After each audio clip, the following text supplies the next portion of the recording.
മഖാം ഇബ്രാഹിമിന്റെ അടുക്കൽ നിങ്ങൾ നിസ്കരിക്കണമെന്ന് ഖുർആൻ കൽപ്പിക്കുന്നു. അങ്ങനെ ബഹുമാനപ്പെട്ട ഖലീലുല്ലാഹി ഇബ്രാഹിം നബി അലൈഹിസ്സലാമിന്റെയും ഇസ്മായിൽ നബി അലൈഹിസ്സലാമിന്റെയും ബീവി സാറയുടെയും ബീവി ഹാജറിന്റെയും മറ്റ് മഹാന്മാരായ നിരവധി അമ്പിയാക്കൾ ഔലിയാക്കൾ സ്വാലിഹീങ്ങളുടെയും കേന്ദ്രമായ പരിശുദ്ധ മക്ക, അതിന്റെ മഹത്വം പറഞ്ഞാൽ അവസാനിക്കുകയില്ല.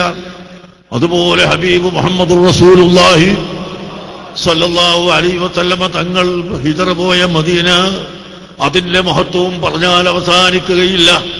പ്രിയപ്പെട്ട യുവാക്കളെ, സുഹൃത്തുക്കളെ, മഹത്വം അവിടെ കഅബ നിൽക്കുന്ന സ്ഥലത്ത് മാത്രമല്ല, റൗള ശരീഫ് നിൽക്കുന്ന സ്ഥലത്ത് മാത്രമല്ല, അതിന്റെ ചുറ്റുഭാഗത്ത് മുഴുവനും നാം ബഹുമാനിക്കുകയും ആദരിക്കുകയും വേണം. അങ്ങനെ ഞാൻ പറഞ്ഞുവല്ലോ, മക്കയിലും മദീനയിലും താമസിക്കലാണോ ഉത്തമം, അതല്ല പോകലാണോ പോയി വരലാണോ ഉത്തമം എന്ന ചർച്ചയിൽ ഇമാം നബവി റഹ്മത്തുള്ളാഹി അലൈഹി പറഞ്ഞു, ഒരാൾ മക്കയിലും മദീനയിലും താമസിക്കുന്നതിനാൽ അതിനോടുള്ള ഹുർമത്ത് കുറഞ്ഞു പോകുമെന്ന് കണ്ടാൽ അവൻ അവിടെ താമസിക്കാതിരിക്കലാണ് നല്ലത്. അല്ല, അതിനോടുള്ള ഹുർമത്ത് എന്നും നിലനിൽക്കുന്നതായിട്ടുണ്ടെങ്കിൽ ഒരിക്കലും അവിടെ താമസിക്കലാണ് നല്ലത് എന്നാണ് പറഞ്ഞിട്ടുള്ളത്.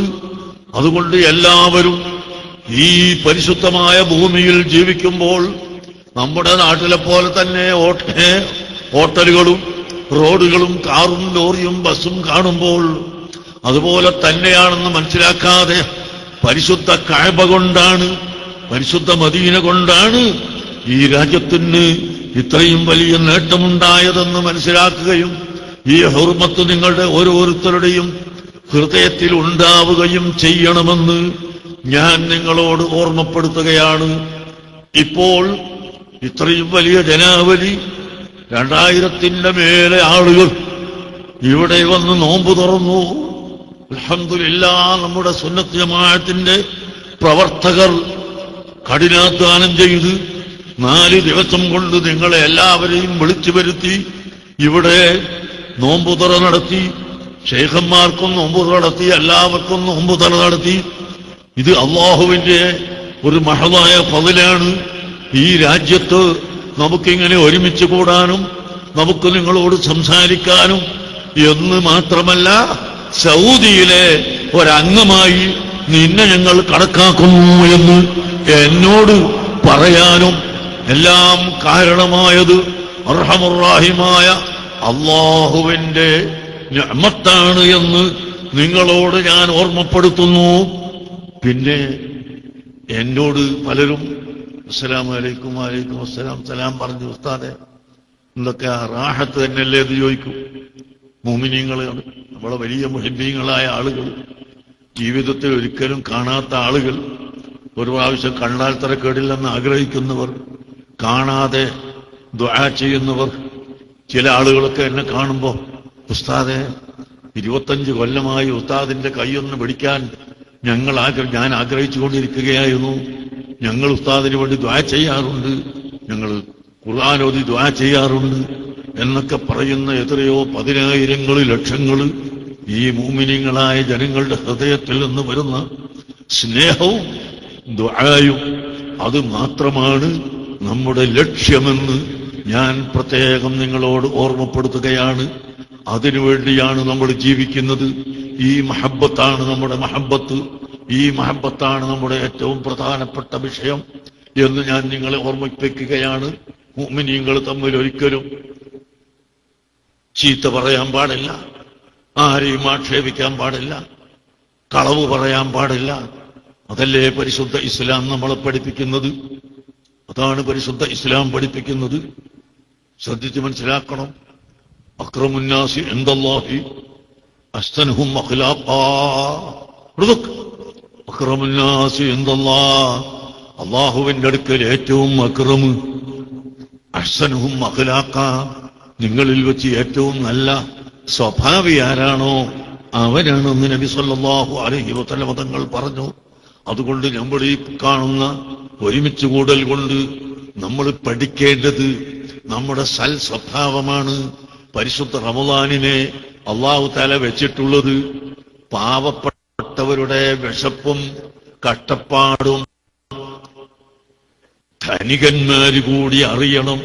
ഇതൊരു ലക്ഷ്യമാണ്. മറ്റൊരു ലക്ഷ്യം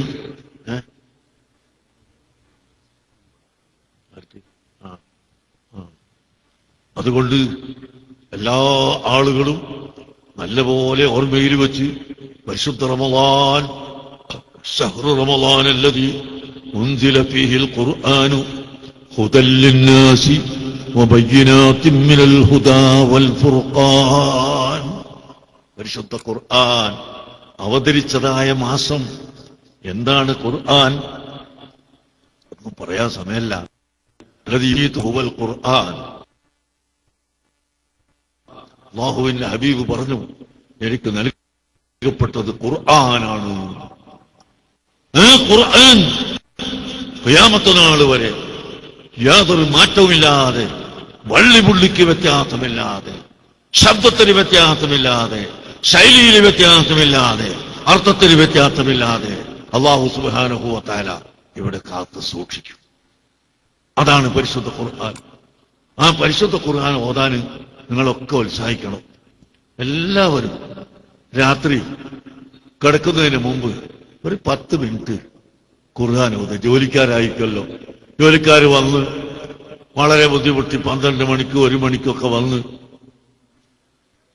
ഇശാ നിസ്കരിച്ച് തറാവീഹ് നിസ്കരിച്ച് കഴിയുമ്പോ ഏകദേശം സുബഹി ആവാറാവും. എന്നാലും പകൽ സമയത്ത് ഓതാൻ കഴിയാത്തവർ രാത്രി ഒരല്പസമയം പരിശുദ്ധ ഖുർആൻ പാരായണം ചെയ്യണം. ഇല്ലെങ്കിൽ പകൽ പാരായണം ചെയ്യണം. ഖുർആൻ നമ്മൾക്ക് സാക്ഷിയാവും. ആഖിറത്തിൽ ചെല്ലുന്ന സമയത്ത് പരിശുദ്ധ ഖുർആനും റമളാനും നമുക്ക് സാക്ഷിയാവും കേട്ടോ. ഖുർആൻ ഓതുക, റമളാൻ നോമ്പ് വെൽക്കുക, നല്ല ദിക്ർ ചെല്ലുക, സ്വലാത്ത് ചെല്ലുക, ഗീബത്തും നമീമത്തും ഫസാദും പറയാതിരിക്കുക. അത് നോമ്പിനും പാടില്ല, ഒരിക്കലും പാടില്ല. നമ്മൾ കേൾക്കാത്ത എന്തെല്ലാം വിഷയങ്ങൾ ആളുകൾ വന്നിങ്ങനെ പറയും. ഇപ്പൊ മർക്കസ് തഖാഫത്ത് ശനിയെ സംബന്ധിച്ച് ഇനി ഞാൻ നിങ്ങളെ കേൾപ്പിക്കേണ്ടതില്ല. 1978 മുതൽ ഞങ്ങൾ ഭൂമി വാങ്ങാൻ തുടങ്ങി. 10, 200, 250ഓളം ഏക്കർ സ്ഥലം മർക്കസിന്റെ കീഴിലുണ്ട്. അവിടെയുള്ള കെട്ടിടങ്ങളുണ്ട്. ഇനിയും കെട്ടിടങ്ങൾ ആവശ്യമുണ്ട്.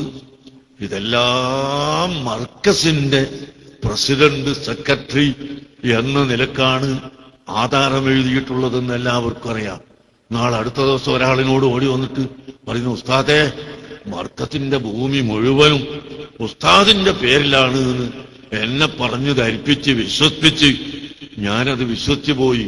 എനിക്ക് പൊരുത്തപ്പെട്ട് തരണമെന്ന് ഞാൻ പറഞ്ഞ് എന്റെ പേരിൽ തന്നെയാണ്.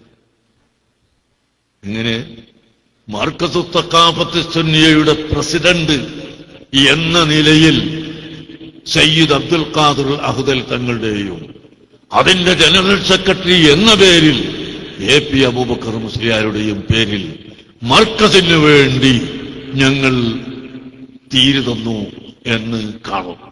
അപ്പൊ പ്രസിഡന്റ് സെക്രട്ടറിന്റെ പേര് വേണമെന്നത് നമ്മുടെ ഇന്ത്യ രാജ്യത്തിന്റെ നിയമമായതുകൊണ്ട് എന്റെ പേരവിടെ ഉണ്ട്.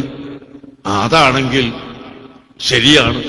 അല്ല, എനിക്ക് അധികാരപ്പെടുത്തിക്കൊണ്ടാണ് എങ്കിൽ ഒരിക്കലും ശരിയല്ല. 1 ഇഞ്ച് സ്ഥലം പോലും ഞാൻ മർക്കസിൻ്റെത് എന്റെ പേരിൽ വാങ്ങിയിട്ടില്ല. ഒരു 10 പൈസ പോലും ഈ കഴിഞ്ഞ 35 കൊല്ലത്തിന്റെ ഇടയിൽ കോടികൾ ഞാൻ പിരിച്ചിട്ടുണ്ടെങ്കിലും ഒരു 10 പൈസ പോലും ഞാനതിന് കമ്മീഷൻ എടുത്തിട്ടില്ല. അല്ലാഹു തആല എന്റെ ജീവിതം അല്ലാത്ത നിലക്ക് തന്നെ വളരെ ഭംഗിയായി കാണിച്ചു തരികയും നയിക്കുകയും ചെയ്യും. അതാണ് അല്ലാഹുവിന്റെ സുന്നത്ത്.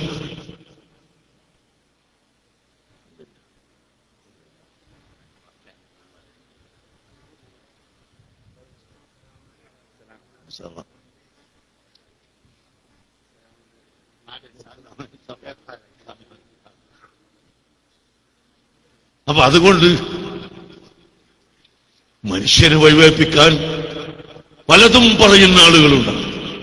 അതൊന്നും കേട്ടുപോകാതെ സത്യത്തിനു വേണ്ടി നാം പ്രവർത്തിക്കുകയും സത്യത്തിനു വേണ്ടി അധ്വാനിക്കുകയും അള്ളാഹുവിലേക്ക് കഴിയുന്ന അത്ര അടുത്ത് തഖ്വ ചെയ്ത് മടങ്ങുകയും ചെയ്യുക.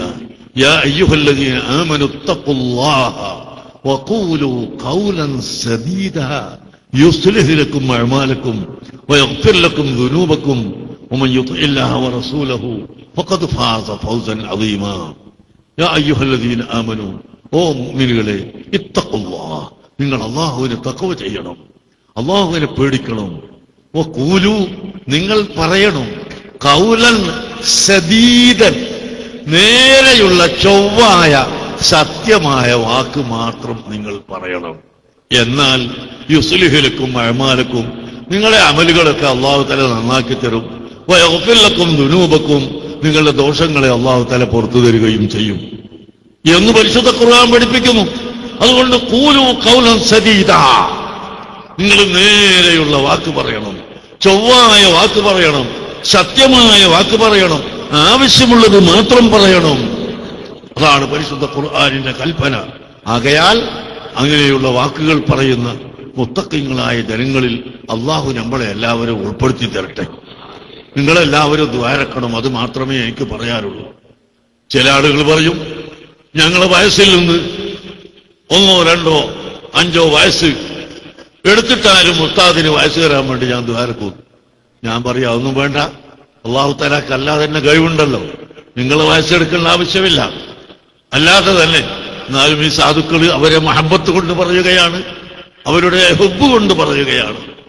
ഞാൻ പറയും, അല്ലാഹു സുബ്ഹാനഹു വ തആല എനിക്കും നിങ്ങൾക്കും നമുക്കെല്ലാവർക്കും അള്ളാഹുവിന്റെ പൊരുത്തത്തിലായി ആയുസ്സിനെ നീട്ടിത്തരുമാറാകട്ടെ.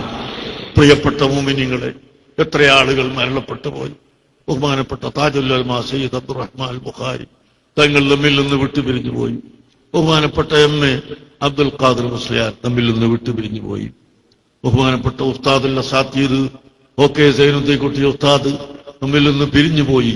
ബഹുമാനപ്പെട്ട സയ്യിദ് അബ്ദുൽ ഖാദിർ അഹ്ദൽ തങ്ങൾ പിരിഞ്ഞുപോയി. സയ്യിദ് താഹിറുൽ അഹ്ദൽ നമ്മളിൽ നിന്ന് വിട്ടുപിരിഞ്ഞുപോയി. ബഹുമാനപ്പെട്ട സയ്യിദ് ഹുസൈൻ ശിഹാബ് തങ്ങൾ നമ്മളിൽ നിന്ന് യാത്ര പറഞ്ഞു പോയി. അങ്ങനെ തുടങ്ങി നമ്മുടെ ഉസ്താദുമാരും ശിഷ്യന്മാരും സഹോദരങ്ങളും സഹോദരികളും ഒരുപാട് ആളുകൾ പിരിഞ്ഞുപോയി. ഞമ്മൾക്ക് അല്ലാഹു തആല ഹയാത്ത് തന്നു. അല്ലാഹുവേ, നിന്നെ ഞങ്ങൾ സ്തുതിക്കുന്നു.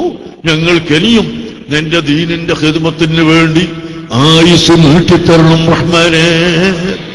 ഞങ്ങളിൽ നിന്ന് വന്നുപോയ എല്ലാ പാപങ്ങളും നീ പൊറുത്തു തരണം റഹ്മാനേ. നീ പൊറുത്തു തരണം റഹ്മാനേ. ഞങ്ങൾക്കെല്ലാവർക്കും ഇസ്സത്ത് നൽകണേ റഹ്മാനേ.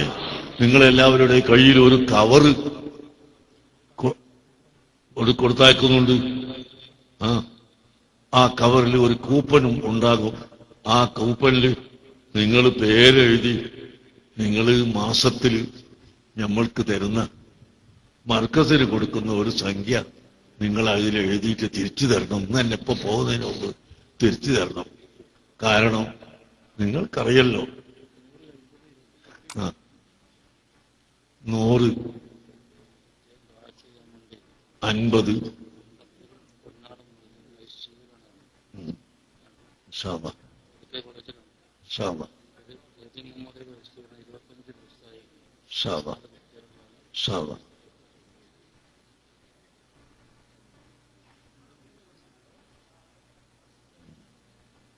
ഇൻഷാല്ലാഹ്